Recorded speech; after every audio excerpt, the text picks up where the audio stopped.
Bonne année à tous, j'espère que vous avez bien fêté et que vous êtes contents de votre année 2024. Pour ma part, c'était une folie. Et pour résumer cette année, quoi de mieux que de résumer nos goûts musicaux en faisant une tier list des meilleurs et pires albums du rap français. On va classer tous ces albums pour en découvrir le meilleur, mais en tout cas c'est mon avis, donc dites le vôtre en commentaire. Et bien sûr, je vous ai partagé la template de la tier list que j'ai créée en description. Comme ça, vous pouvez me taguer sur Insta et me montrer votre tier list à vous. Bref, du coup, on commence avec 0010 de Abel 31. En vrai, moi je trouve que c'est un projet très réussi. Ensuite, on a Wasting Shit. En vrai, j'ai bien kiffé sur le moment, mais après, j'ai un peu moins retenu de son. Donc, en vrai, je vais le mettre dans OK. Ensuite, on a le petit EP de Tiakola. En vrai, je vais le laisser dans OK aussi. Parce que par exemple, par rapport à Wasting Shit, il n'y a pas beaucoup plus de sons que j'écoute plus. Et en vrai, le son avec la fève, je l'ai trouvé assez raté. L'album de Jola Green, franchement, celui-là, j'ai vraiment kiffé. Donc, je vais le mettre dans Réussi. Et au début, j'avais écouté le Colors et j'avais pas forcément trouvé ça ouf. Genre, je trouvais que les gens ils bordaient un peu trop sur lui sur TikTok et tout. Va pas trop me faire chier sur ça, ça va d'un coup, t'es pas prêt pour l'embuscade. Et après avoir écouté ça, j'ai été le réécouter, j'ai même écouté le Grunt et franchement je trouve qu'il a vraiment un level exceptionnel. Ah là on arrive sur deux classiques, c'est un rappeur suisse Tom D qui a sorti franchement deux masterclass cette année. D'abord on a eu Dan Garen. Elle me guette, elle se fait des idées, elle me guette, elle se fait des films.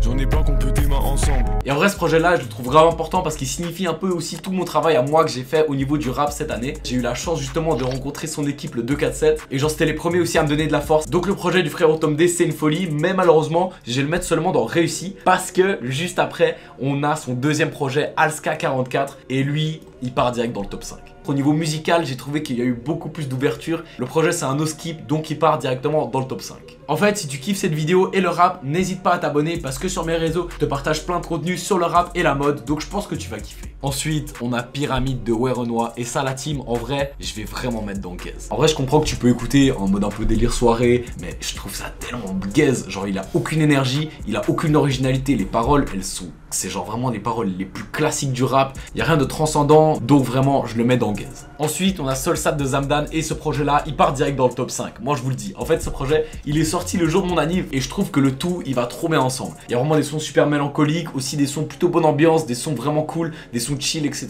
Donc, il y a tout ce que vous voulez. Un peu brutal, je suis pas poli, ils veulent me polir comme un diamant. Tous les sons, je trouve qu'ils vont super bien ensemble et il y a plein de trucs que je réécoute encore maintenant. Et en plus, Zamdan, c'est vraiment le mec gentil par excellence. J'aime trop ce gars, donc ça part direct dans le top 5. BDLM de Tiakola, en vrai, avec regret, je vais quand même le mettre dans mid. J'ai pas aimé dans la globalité, mais je trouve que le projet il est pas mauvais en soi dans la production ou genre aussi dans les feats, mais justement par rapport aux feats je trouve qu'il y a beaucoup trop de monde. T'écoutes chaque son et à chaque fois il y a genre 3-4 artistes dessus, bah ça fait qu'en fait à chaque son t'as quelqu'un qui te plaît pas trop. Big Love de la fève, je vais aussi le mettre dans mid malheureusement, genre je trouve qu'en vrai ça servait un peu à rien de le sortir, genre ouais c'était un peu en mode bon voilà j'ai fait quelques sons, tenez-les. Blackbird de Bébé Jacques, je vais le mettre dans Réussi. J'ai grave aimé la DA et aussi les nouveaux challenges qui s'est lancé Bébé Jacques, genre ça se voit qu'il essaye de faire des nouvelles choses avec de l'autotune, mais je trouve qu'on reconnaît vraiment grave sa personnalité, mais en même temps ça sonne un peu mieux, ça sonne un peu plus mélodique et ça j'aime bien. Tu vois peut-être, tu murmurais dans le silence.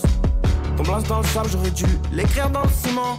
Oh là les gars, je pense qu'on est sur le top 1. Freestyle pardon les gars. Freestyle pardon, j'arrive comme un lardon. Bushy Tape 3, j'ai entendu il y avait pas mal de personnes qui n'étaient pas trop satisfaits, mais moi j'ai trouvé vraiment cool. Genre j'ai trouvé qu'il y avait pas mal de sons assez intéressants. On est vraiment sur le pire projet de 2024 et c'est Naps. En fait Naps, déjà qu'il est accusé de viol, qu'il est à chier sur les sons, qu'il est sur tous les feats et qu'il raconte n'importe quoi. Et en plus frère on en a marre, il y a plein d'artistes qui peuvent ambiancer beaucoup plus que lui. Et en concert ce mec il est tellement nul, genre il fait aucun effort, il est complètement bourré. En vrai il mérite vraiment pas sa place dans le rap game. Là on a Chambre 140 de PLK.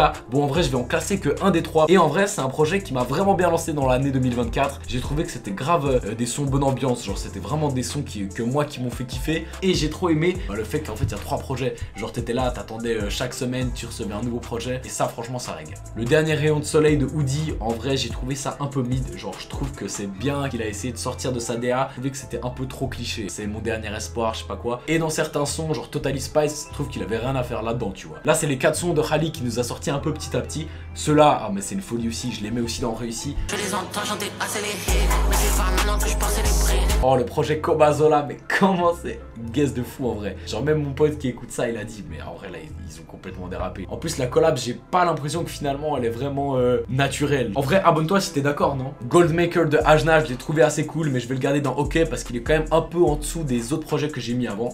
J'allume un pilon, ma Marie-Jeanne.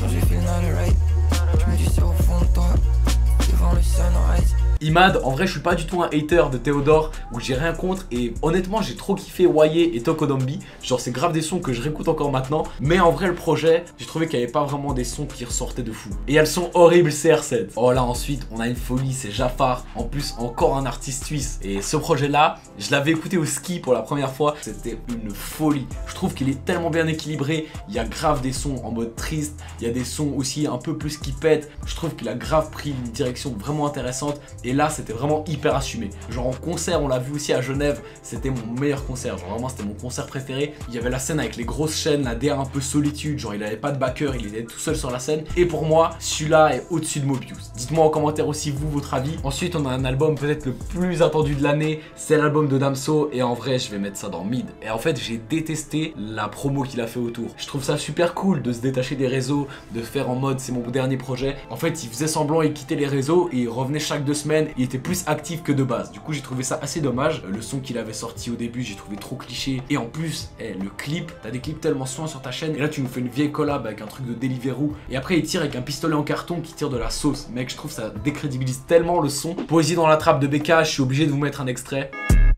Mon pote en bavant, tu propales en plafond, y'a plein de zéros à la clé. La baby en talon veut que je devienne un daron, mon rebeu je vais pas la rappeler. C'est vraiment bien trop sale, le feat avec Tom Day m'a matrixé pendant tellement longtemps. Je vais quand même pas le mettre dans le top 5, mais par contre il y a le single Laisse les larmes qu'il a sorti BK cette année, et ça c'est vraiment mon son préféré de 2024. Je le trouve tellement bien, et en plus c'est mon frérot Zachary à la prod. Julius 3, je trouve qu'il a fait un bruit comme il fallait. Franchement c'était un album très réussi. Ça se voit qu'il y a des instruments qu'il a enregistrés après en studio, et je trouve que c'est vraiment un mec passionné de la musique qu'on a l'intérêt d'écouter, et ce projet là c'est vraiment un classique. Le projet Kinsuki de Dinos, en vrai je vais le mettre dans OK, c'est entre OK et réussi, et là j'ai trouvé que le projet est super, mais juste perso ça me parle un peu moins, mais au niveau de la réalisation et au niveau des sons j'ai trouvé qu'il était vraiment au top. La solution, la collab entre Un Jeune Crack et Myro, pour moi c'est dans le top 5. J'ai trouvé que c'était vraiment un classique, il y avait vraiment trop de trucs à retenir, juste la collab entre les deux c'est tellement une folie, genre à chaque fois ils nous sortent des dingueries. Gims, en vrai moi je trouve ça gaze, je vais le mettre ici. En vrai moi je trouve ça cool d'avoir essayé de gérer son retour après le son Spider qui a percé de fou, qui en vrai le son Spider m'a grave ambiancé cet été, mais par contre ici j'ai vraiment pas compris la DA genre. Et là on a Making Movies de Yakari Hero, et lui il part aussi dans le top 5, et ce projet là cette année il m'a tellement parlé, je l'ai découvert à sa sortie, et après j'ai appris à le réécouter. Par exemple je les ai vus en concert, et en concert ces gars ils sont trop chauds, t'as plein de parties instrumentales, Yakari il fait des mix en live etc, et ça je trouve ça trop important, et ça reste des vrais artistes, donc en vrai ça reste dans mon top 5. J'aimerais faire plaisir à la mif, je sais qu'ils ont besoin de voir la mer. J'aimerais faire plaisir à ma meuf, j'aimerais revoir le sourire de ma mère. Ensuite on a Marilyn de Dali, je le trouve vraiment réussi. Merci de Wallace Cleaver, c'est très réussi aussi, même si au début j'étais pas très satisfait à la sortie parce que je trouvais que c'était presque une copie de Baiser, mais en vrai avec le film qui est sorti avec et tout, j'ai trouvé qu'il était vraiment cool. Là on arrive sur un projet mais qui est complètement à chier. Gazo il nous a dit je vais sortir un projet, il va s'appeler Apocalypse, ça va être trop du sale, ça va être que de la drill pure et dure, ça va être hardcore. Bah, au final le mec il nous a sorti Birthday. Faites ça toute la night.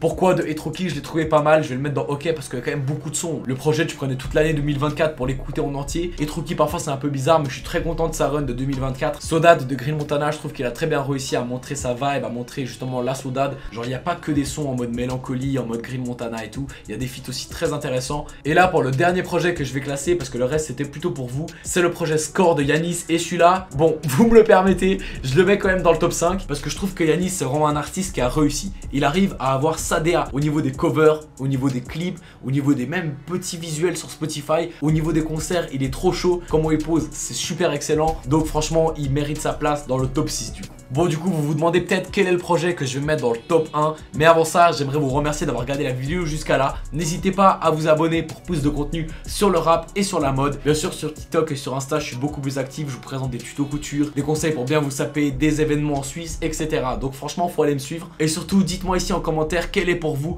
le top 1 de cette année. Pour moi comme je vous l'ai déjà décrit avant, c'est Jafar de Runa. Je vais t'aimer et mourir comme un putain de robot. Mon cœur j'envoie des missiles. Donc voici ma tier list finale, n'hésitez pas à me partager la vôtre sur mon Instagram juste ici, j'aurai vraiment plaisir à le regarder et à débattre aussi avec vous. En tout cas merci d'avoir regardé cette vidéo et à bientôt.